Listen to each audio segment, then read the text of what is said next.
Olá, pessoal. Então, achamos interessante trazer essa temática hoje, né, sobre conselhos de classe,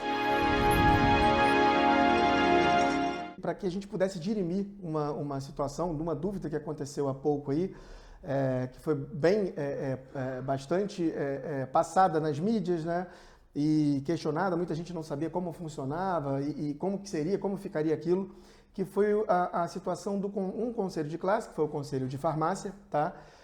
Publicar uma resolução, né? Obviamente, essa resolução para o seu profissional, ou seja, o profissional vinculado ao conselho, de uma situação específica, que sim era para que o seu profissional pudesse prescrever medicamento, né? Isso trouxe uma certa atenção de todos, porque o pessoal, farmácia pode prescrever, quer dizer então que eu posso ir na farmácia e comprar um medicamento, eu não preciso mais ir ao médico e tal. E isso aí, obviamente, de pronto, já o próprio Conselho de Medicina também, né, já se posicionou e, obviamente, se manifestou com relação a essa situação. Bom, o que a gente queria frisar aqui? A questão do conselho de classe em si é uma situação que a gente lida muito no dia a dia. A gente falou aqui de farmácia, de medicina, mas a gente lida no nosso dia a dia com empresas de A a Z, né, de todas as áreas. A gente lida com profissionais que estão desde o petróleo, a indústria de alimentos, a indústria química, e nós temos muita demanda com relação a esses profissionais vinculados a esses conselhos, certo?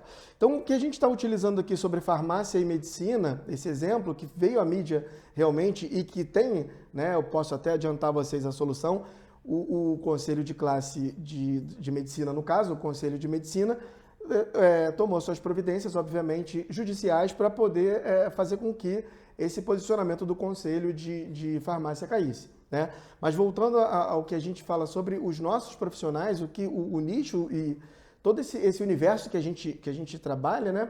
O que acontece?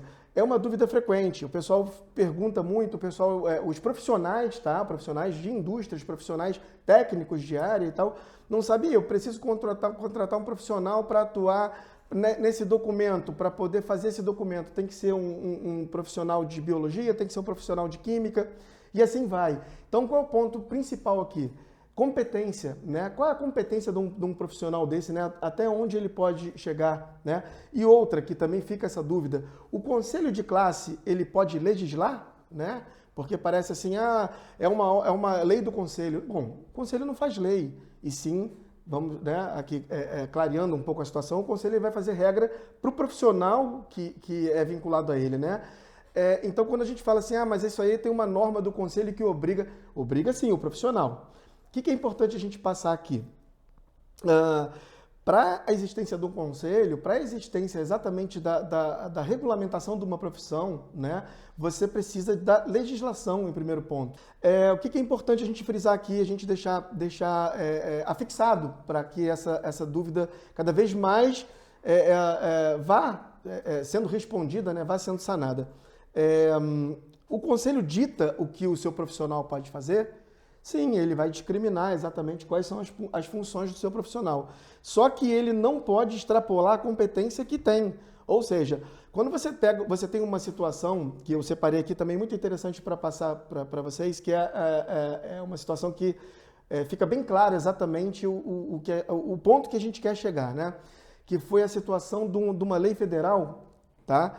Que ela foi criada exatamente para tratar do PMOC, né? Para tratar lá sobre a questão dos condicionadores de ar, né? Então, um exemplo que eu achei que ficou excelente para a gente passar aqui.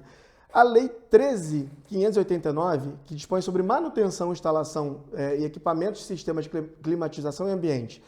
Essa norma, quando foi publicada, ela trouxe um artigo dizendo exatamente o tipo de profissional que seria. Então, o que a gente tinha? Se eu não me engano, era um engenheiro eletricista, e o que ocorreu com a publicação dessa norma, né?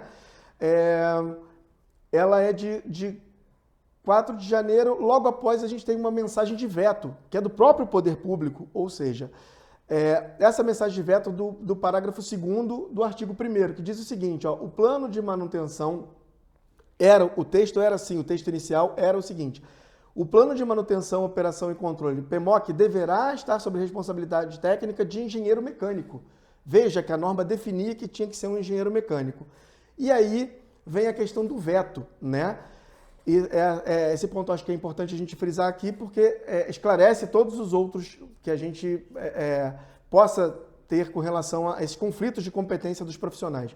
O dispositivo cria reserva de mercado ao prever exclusividade de atuação de um profissional para a responsabilidade técnica de um plano instituído pelo projeto, contrariando o dispositivo constitucional atinente à matéria, em violação ao inciso 8º do artigo 5º da Constituição, que garante o direito ao livre exercício de qualquer trabalho, ofício ou profissão. O que a gente quer dizer com isso aqui? Perceba que aqui a gente não tem um equívoco do conselho de classe, mas sim do próprio poder público, que ao legislar, ele determina que um profissional, né, seja competente para aquele tipo daquele perfil de atendimento daquela norma, né, aquele serviço que seja. E aí, a gente tem esse exemplo aqui desse veto, exatamente que mostra que seria até, no caso, inconstitucional, você preteria aquele profissional, né, você dar exclusividade àquele profissional para aquele serviço. O que a gente quer dizer agora com relação aos conselhos e mal comparando essa situação aqui? Existem alguns conselhos que, conhecendo ou não, às vezes extrapolam essa competência também. A gente já teve exemplos aqui de conselho, por exemplo, legislando sobre matéria que é matéria de competência constitucional, lá traçada pela Constituição, de matéria da União, por exemplo, né? Então, temos esse conselho fazendo exatamente criando uma norma, extrapolando exatamente a sua função, a sua competência ali, que é legislar exatamente, que é monitorar, que é regrar os seus profissionais e entrando numa esfera legislativa, que não compete a ele, né? Então, na ocasião, esse conselho tratava de uma matéria que é de competência constitucional, inclusive da União. Ele não deveria nem falar isso. Nem, por exemplo, o município, nem um estado deveriam falar, porque é uma competência privativa da União falar sobre aquela matéria. E esse conselho foi lá e vinculou, olha, o meu profissional que vai fazer isso. Em outras palavras, o meu profissional que irá executar essa atividade. Ou seja, então você se depara com normas de conselho, às vezes, que são publicadas e que caem pode dizer, nesse engano, vamos dizer assim, ou por falta de competência, ou uma questão até, de repente, política, né? Mas que aí você se depara. Então, fica aqui a pergunta, né? A gente precisa atender o normativo do conselho? Não, o normativo do conselho é voltado para o seu profissional.